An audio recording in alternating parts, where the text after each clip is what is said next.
there guys, it's Mr. Q, your friendly neighborhood Qatari, also known as Mokujin21, and today we're going to be taking a look at the Mitsubishi Montero Sport. This is called by many different names depending on the country that you go to, and we're just going to take a quick look.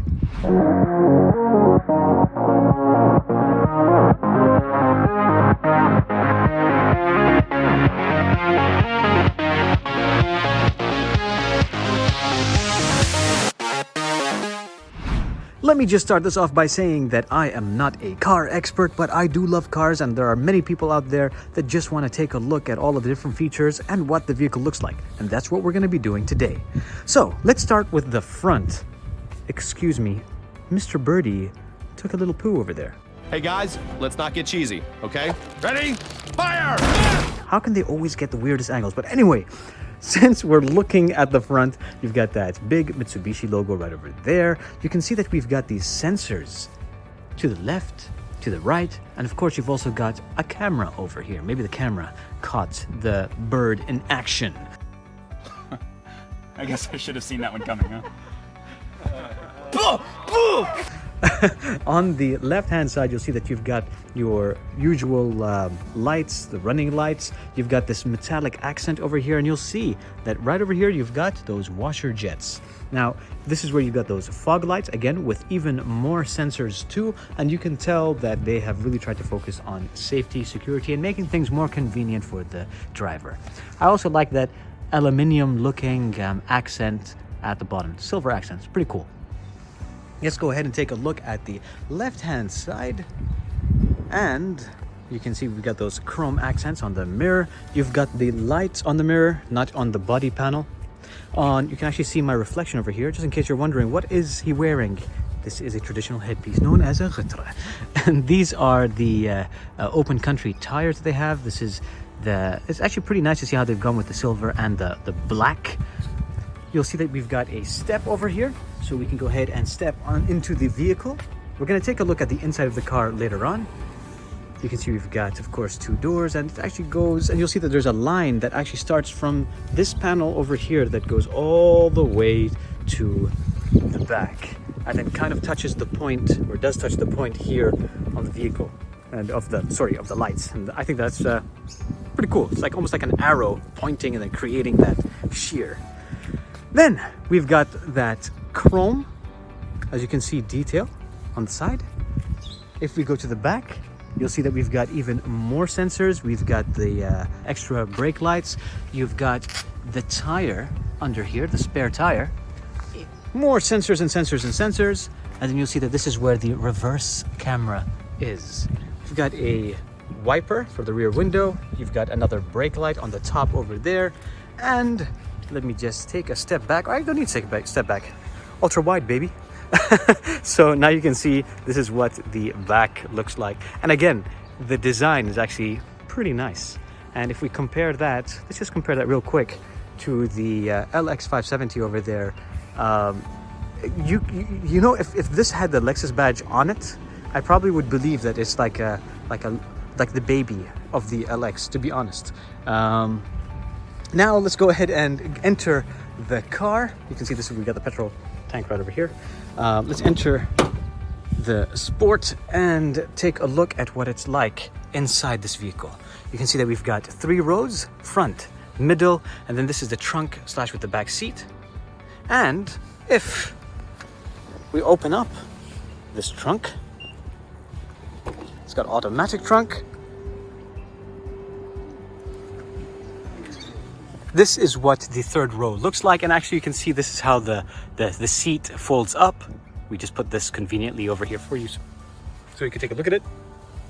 And then when it comes to pushing this down, all you do is pull on this lever, and then this goes down. Now obviously there's an order, you got to put that down first and then that too, and then you can have this nice big open space.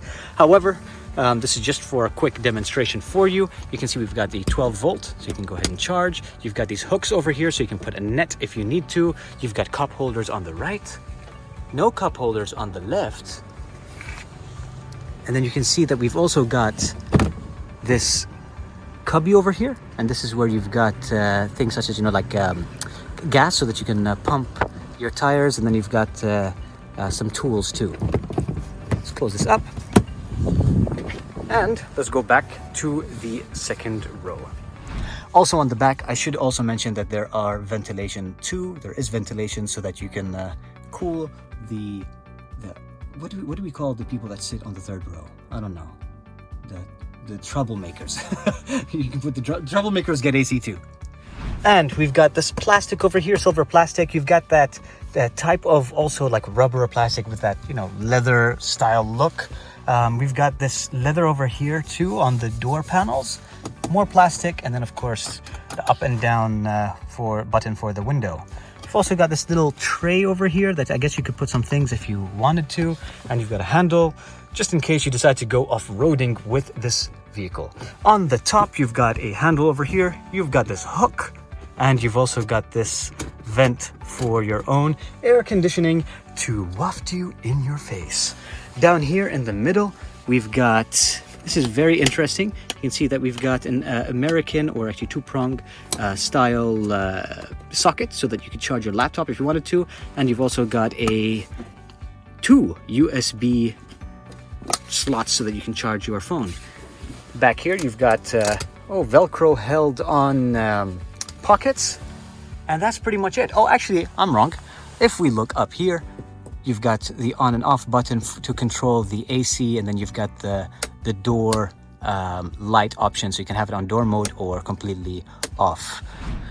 This is what the front looks like. Take a look at that, and I think you'll see that there is a significant difference in terms of design and overall just like the feeling of quality. So now let's go take a look at the front seat. We'll look at the different options, and we're going to take a look at the digital screen in the center and see what cool tech we've got.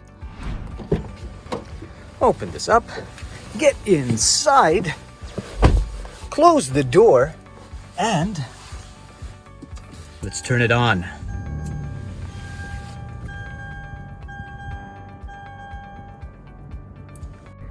Now, I think that I'm quite a small person, and I can tell you that these seats feel like they were made for me. And this is not me trying to be extra complimentary, but they do have this nice raise on the edge that kind of give me a little hug. You know what I mean? I feel like I'm a kid sitting on my parents' laps. But actually, yeah, it does feel, you know, quite comfortable, and I feel like the back rest is comfortable too. On the left-hand side, more of that plastic, some leather, plastic. Then you've got the buttons to raise and lower the window, and then you've got the don't open the window, I told you, that's it, I'm taking away your rights. And then you've also got the unlock and lock buttons. Here on the left-hand side, we've got the control for the side mirrors. So now it's on L. You can shift it to R, or you can just leave it in the center so that it is neutral. And just in case you're worried that somebody would touch these buttons. And if I turn over there, you can see I'm turning the mirror. Then you've also got these. This is the, let me just focus one more time. We've got the fold. And so now you can see they're automatically folding. So automatically folding mirrors. We've got the collision detection. You've got the parking sonar, and then you've got traction control. Over here, you've got a small tiny speaker. You could say almost like a tweeter.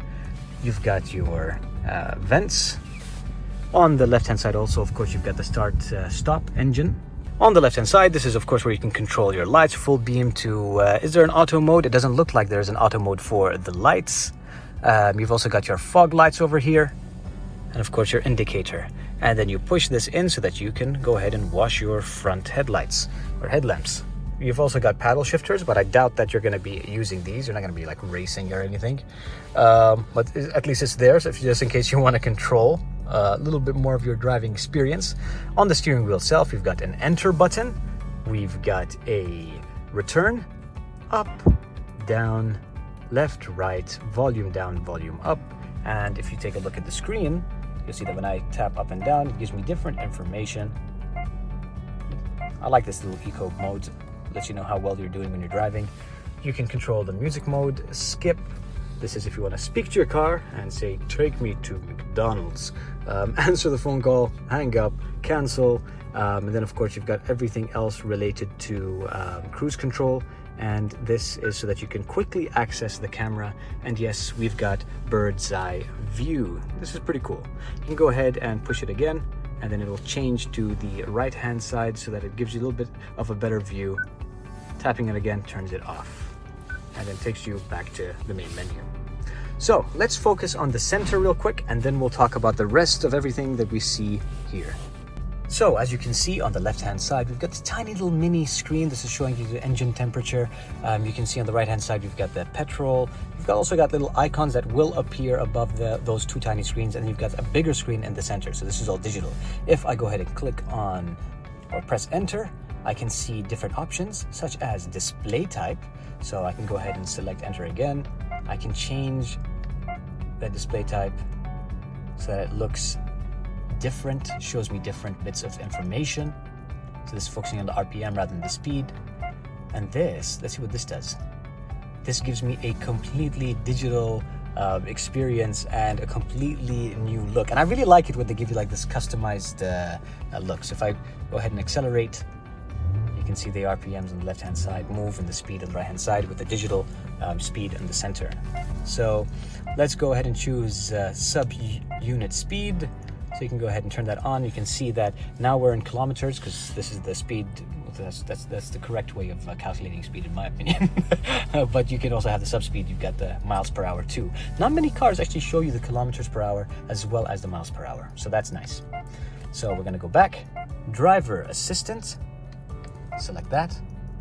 And this is for the blind spot monitoring. So that's on. We've also got remote mode, so you can register multiple remotes, and you can actually connect it to a specific device. So yes, there is the ability for you to remotely, access your vehicle. We can go ahead and register, and this is again something that you don't typically see, the TPMS ID. You can actually set 2. You've got the pop-up display, and this is information that will display related to your meteor calls. Tailgate. So this is if you want to be able to open it up automatically or not. A rest reminder. So basically after an hour, it will remind you just take a break. Turn signal sound. So you can actually select the sound. Interesting. So let's give it a listen. It's a digital sound. Or you can change it to this. No. I don't like that. So let's go back to the traditional sound 1. You've got the operation sound. This is like little beeps that you hear. The language. So you've got multiple different languages that you can choose from. Then you've got the units of measurement for the fuel consumption and temperature. We're going to keep it on Celsius, reset, then factory reset. So that just shows you some of the different options that you can go ahead and choose in settings. And let's go back and take a look at some other things too. So we've got the screen in the center flanked by the air conditioners. We've got the hazard light. We've got this button so we can go ahead and open up the trunk if we wanted to. We've got knobs that we can control the AC with. And I like the fact that there's this tactile, feeling because you've got, the bumps or the ridges over here. I like that. You can see that you've got multiple zone control, so I can have mine set at 23, passenger at 24.5, although in the middle the air will just kind of combine and mix. You've got rear control. You've also got the mode, so you can control if you want your feet to get cold, radiator, just your face for both, and then of course the speeds, sync. You've got the defroster if you want to have interior air circulation, and then you can just turn it off completely. Down here we've got an HDMI port, you've got 2 USB ports, you've also got the on-RD lock, so you can go ahead and just literally tap this to turn it off or to turn on. It's a rear differential. And you've also got a cigarette lighter. To be honest, it's been a long time since I've seen a cigarette lighter just sitting there, Usually they're hidden. So of course that means that you can plug in a device and potentially use the screen. So for example, you have a laptop or maybe you want to watch a video, although I don't know if you can watch a video and drive at the same time, although you shouldn't. You've got your control over here with a little knob control. Look at me, I'm still in gamer mode. So you get your gear selector over here. Click this in so you can shift. You have to hold the brake so that you can shift the gear. Then you've got the incline and decline. You can select this if you're on a rocky environment. You've got an electronic handbrake. You have auto hold, which is useful. So if you're on a slope, you will not, slide back. And then you can, of course, go ahead and change your driving mode. So if you want to have like 4-wheel drive, and of course, if you want to just make sure that you are driving in a lower RPM in certain environments, like if something is, if you're in a muddy environment or whether you're in the desert. Then if we move down here, you'll see that we've got 2 cup holders, an ashtray, because it doesn't come with a built-in ashtray. You've got this little cubby over here, I should have mentioned that. And then let's take a look at this. You've got a tray, and then you've got this storage compartment. Let's close that. Take a look over here. We push to open, and that's the space that you have available to you if you want to store anything in the glove box. Of course, on the sides of the door, you also have space so that you can put some more bottles if you wanted to.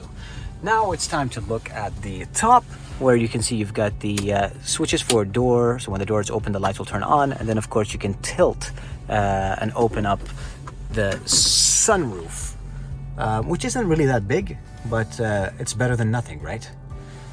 Finally, it's time to end it with the screen. So we're going to go ahead and tap on home. I want to say that you just softly need to tap on it, so it's not something that you need to physically push hard. Let's start off with car info, see what it shows us. You've got help, so Android Auto help, voice control help, so basically how to use the two. So this does also have Android Auto, and then this just shows you like the software version and serial number. Let's go to settings, and you've got sound control, volume, display, Bluetooth. Let's go ahead and tap on each of them. You've got fade, balance, tone, equalizer. Select the type of music or style that you like to listen to. If we tap on other, speed compensated volume, that means that it's going to change the volume depending on the speed of your car and basically how loud it is outside. Volume, this is how you can control all the different aspects of your volume. So your beep sound can be different from your phone call volume, be different from your voice control guidance. So that's really nice that you can customize that.